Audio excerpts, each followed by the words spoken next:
Oh, they're having a breakdown over in the Somali camp. They're not doing well. They're not feeling well. It's a bad day over at Hank's house. That's the guy who funds, shelters, and feeds Johnny Somali, because he's not really raking in much income as he sits in South Korea waiting for his day in court, which is coming, but the way it's being stretched out is he's basically in a prison while he's waiting to go to prison, because he can't leave South Korea. He can't work. He can't go get a job. So what does he do? That's the whole point that, like, Legal Mindset and other people that cover this make, and they're right. Like, this isn't a good time for him. He's totally dependent on that Hank guy right now. And a lot of the heat's coming down on Hank, and he's getting upset. He wouldn't be able to do the things he does without this guy's resources, which is why a lot of people are giving him heat. A lot of people think he should be charged as an accomplice. And I kind of agree. He enables a lot of this behavior, and we're going to go over this clip. But as you know, Somali pled guilty to several obstruction of business charges the other day and not guilty to deepfake charges, the most serious of the crimes, I would say, as they have guaranteed jail time. So he is in a world of shit, as they say. And, of course, you know, the natural response is to insult the judge and the judge's mother, which he absolutely did. And I can almost guarantee you all of that is getting back to the judge. What a fool!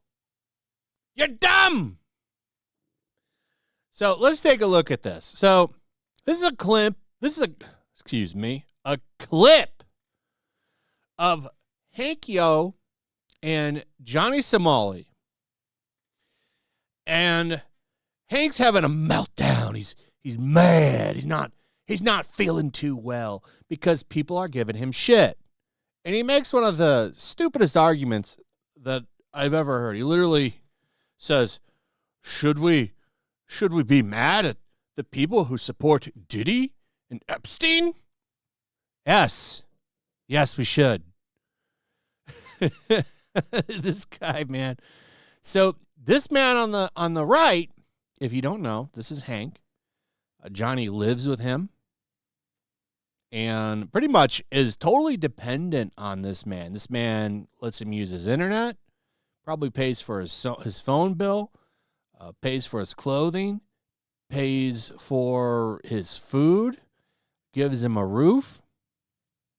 And if it wasn't for this man, I don't know what Somali would be doing. Probably staying in a South Korea homeless shelter, maybe? I don't know. But, man, what a way to live. You got to be totally dependent on this other man. Man, that's a pathetic situation. And also, as people point out, all this money isn't coming from him. It's actually his mother's money. And his parents are not happy about what's going on. So let's watch and react to this clip. If you want to watch it all the way through without commentary, you can find it on Johnny So Smelly, or Johnny So Smalley. I say that because there's reports that apparently Johnny Smalley does not use deodorant. Now, I'm just going off of what's posted here on Johnny So Smalley. This is from somebody from Osaka said, Johnny Somali's armpit was just unbelievably smelly in Osaka. I captured Johnny Somali and handed him over to the police. But during the capture, the stench of his armpit clung to the back of my hand, emitting a foul odor. The smell was beyond ordinary. Caught by two burly Japanese men, he must have been quite scared. Johnny Somali truly smelt like a skunk. And then there's this one, too. Talking about the deep fakes. and that they're short. What do you say he stinks? I don't know. Oh, Johnny Somali smells. So 2 different people. I mean, you got a free house. So shower and soap goes a long way, but deodorant's not very expensive. It's only a couple of dollars. So that's a crazy one, but let's watch this. I understand why Koreans are upset at Ramsey. Why are they targeting me? They're going to clip this. Be careful what you say. I know. They're going to clip it. Yes. Yes, immediately. No! Okay. Just go ahead. Let me please say it, okay? I'm not trying to make him trip out. Go. What did I do? Let's say my friend screwed up. That means I should abandon my friend? I'm getting also punished by South Korea because of guilty by association. My mom and my dad. So, guilty by association. He wouldn't be able to do the things that he does without you because he's not getting a lot of donations. There are no real big donations coming in for Johnny Somali anymore. And if they do come in, they're mostly donations like directly insulting him or trying to get him to do something stupid, like the first court date where he got incredibly drunk and then puked and licked the puke. Oh, it was so gross.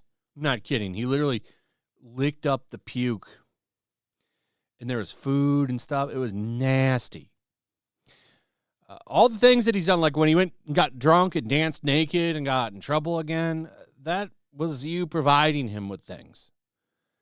And he's being an awful friend, too, by doing this and dragging into. I don't know why, like, at this point, you just got to cut ties. It is what it is. I wouldn't want Johnny Somali dragging me down. And you have to look at what's going on with him. So, yeah, people are going to come after you for enabling this behavior. You enable it. He's using your internet.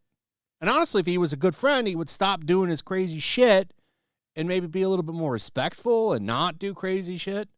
So I really don't think you have too much of a problem with it because you haven't given him any kind of an ultimatum. Nothing. He keeps doing wild and crazy shit in your home. Your family. Don't talk about your family. Okay. Don't give these niggas ammo. Don't get emotional on stream. But anyway, I didn't insult Korea. Korea language is fucking disgusting. There's something wrong with I didn't insult Korea. I love these call-out clips when they do that. Me helping my friend when the Korean government leaves him to die of starvation. I mean, he's not going to die from... Come on, don't exaggerate. Obviously, he's not going to die from starvation. But what I'm saying is the Korean government does not care whether he dies, whether an American citizen dies from starvation. I should automatically... It's not like he's a political refugee or something. He's a criminal. Does wild stuff that got him in trouble, and it's the actions and consequences.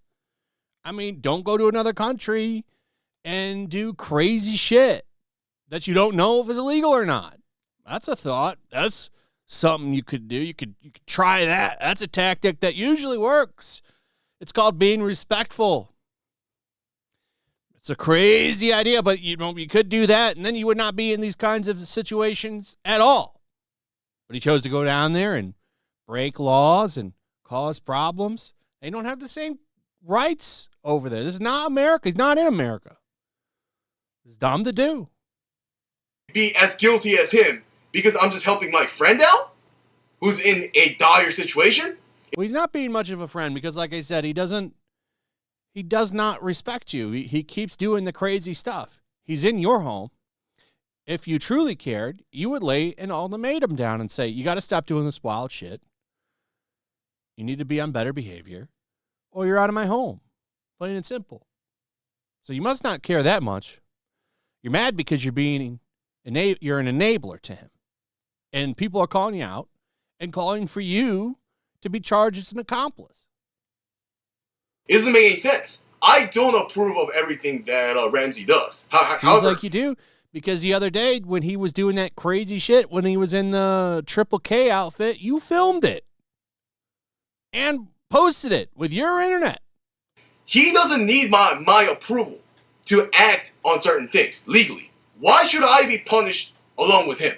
So you're telling me Diddy's friend never helped Diddy? Jeffrey Epstein's friends didn't help Jeffrey Epstein. Oh, I bring up Diddy Epstein. Even Johnny Somali says, "What are you doing?" That was stupid to say. Are you kidding? So many people are saying I should be punished, just like Ramsey. Why? Hello. I don't think you should get his punishment, but some kind of an accomplice charge, sure. Just like that cameraman for Vitaly.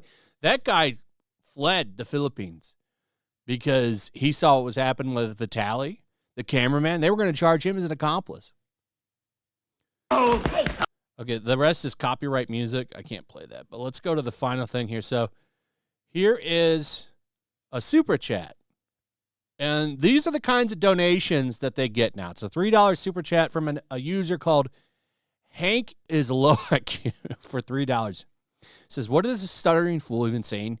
Nobody can understand him. Tell him to roll his chair to the cut corner and be quiet. Hank should be forced to wear a," and that's blanked out, "for the whole stream.